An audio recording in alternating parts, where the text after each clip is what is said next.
Good morning, शुभ सकाळ मंडळी. मी माधुरी पुन्हा एकदा आपल्या सगळ्यांचं अगदी मनापासून स्वागत करते. तर आत्ता दिवाळीची चाहूल लागली आणि दिवाळीचे कामं तर भरपूर आहेत आपल्या गृहिणीला. किराणा सामान भरणे, खरेदी करणे, घराची स्वच्छता, कलर करायचे असेल तर कलर, दरवाजे खिडक्या पुसून काढणे, भांडे घासणे, अंथरून पांघरून धुणे. बापरे, किती कामं असतात की त्याच्यामध्येच बरेच दिवस जातात. फिरून आली मी आणि ब्रश करते करते थोडासा व्यायाम करायचा, म्हणजे आपलं शरीर मोकळा होतो. आणि इथून एकदम कामाला लागायचं तर एकदम एक्सप्रेससारखं अजिबात थांबायचं नाही. जसं स्टेशन आली की ट्रेन थांबते त्या पद्धतीने आपण पण थोडंसं थांबायचं आणि पुढच्या कामाला सुरुवात करायची. न चुकता फिरायला जाणे, न चुकता व्यायाम वगैरे करणे हा आपला नित्यक्रमच ठेवायचा. जसे जसे आपलं वय वाढते तसं तसं आपल्याला तब्येतीबद्दलच्या बऱ्याच अशा समस्या तयार होतात किंवा आपल्या शरीरावर दिसतात.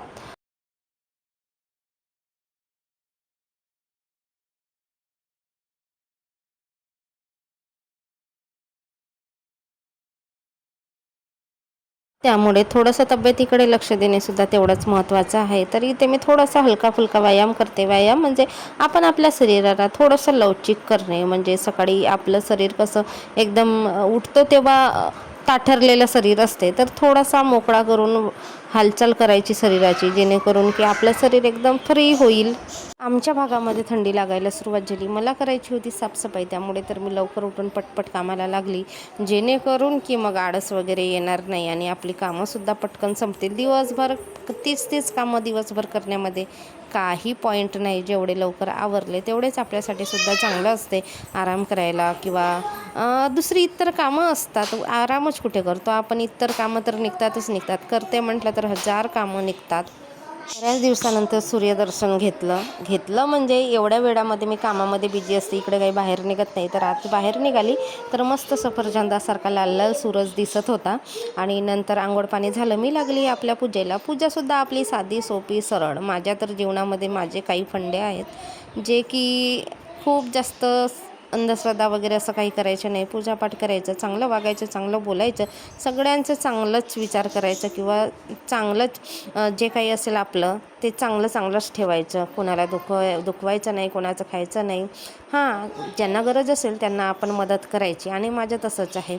चांगलं बोलायचं, चांगलं ऐकायचं, कोणाच्या निंद्या नास्ता करायच्या नाही. मी बरेच लोक असे पण बघितले, चांगले नोकरीवर आहेत किंवा घराची परिस्थिती चांगली आहे, तरी बरेच लोक असे ना आपल्या सासू सासऱ्यांना एकदम खायला प्यायला देत नाही आणि उद्धट भाषेमध्ये बोलतात. मला तो अजिबात तसं आवडत नाही. त्यांचेच मुलं असतात आणि त्यांनाच आपण पोटभर खायला देत नाही किंवा चांगलं बोलत नाही, हे सुद्धा चुकीचं आहे.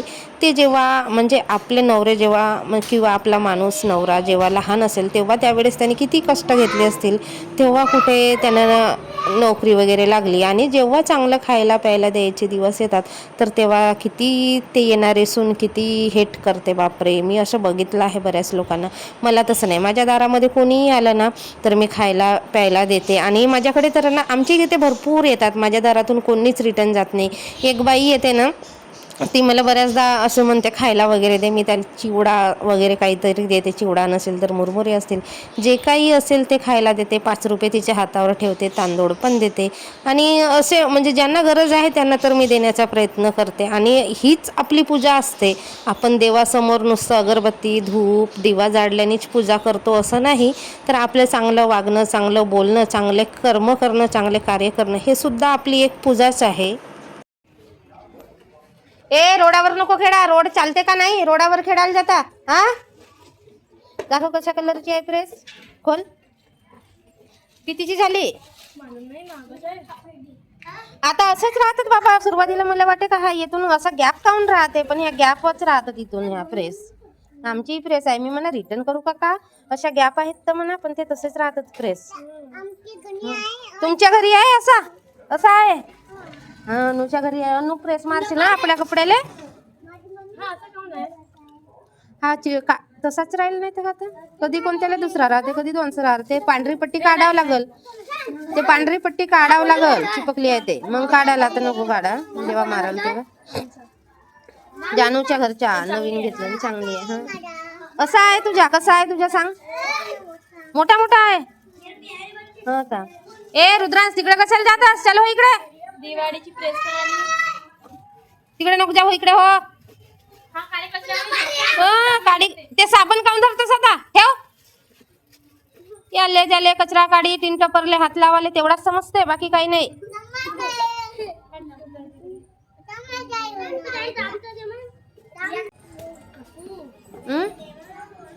अंदर हो म्हणलं तरी इकडे होतच, बाहेर खेळतोस 10 वेळ.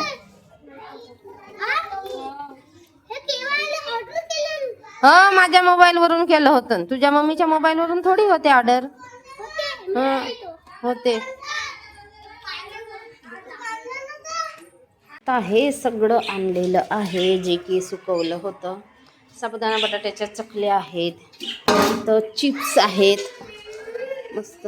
हे बघा इथे चिप्स वगैरे आहेत, तिथे पापड आहेत. हे सगळं आता टाकायचं. तिथे 2-3 डबे भरले मी आणि सगळं सामान अस्ताव्यस्त आहे. कंटाळा तर इतका आला की भयानक कंटाळा आला. प्रत्येक डब्यामध्ये काही ना काही होतं, एक काही डब्बा मोकळा नव्हता. आणि उन्हाळी वाढवण पदार्थ तर भरपूर होते, जसे आहेत तसेच म्हटलं ह्या वर्षीचे तरी चालते. गेल्या वर्षीचे काही वाचले होते ते खाणं चालू आहे, तर जिथल्या तिथे मी भरून घेते. पापड हे मागच्या वर्षीचे आहेत आणि बघा घमेलभर पापड आहेत. आमच्या गावाला ना आम्ही चूल असते ना, तर चुलीच्या इस्तवावर निवेवर आम्ही पापड भाजतो आणि ते पापड ना संध्याकाळी खायला इतकी मजा येते ना, खूप छान वाटते. तर तसं भाजून भाजून संपून जातात. आणि इथं कसं तेल असेल त्यावेळेस आपण, किंवा तेल असेल म्हणजे तेल तर असतोच, पण मूड असेल तेव्हाच तळतो. आणि गावी तसं नाही, मूड असो किंवा नको असो, खायचं जेव्हा इच्छा झाली त्यावेळेस आम्ही खातो, त्याच्यामुळे लवकर संपतात. आणि इथे तसं नाही, इथे भरपूर उरलेले आहेत बघा माझे पापड.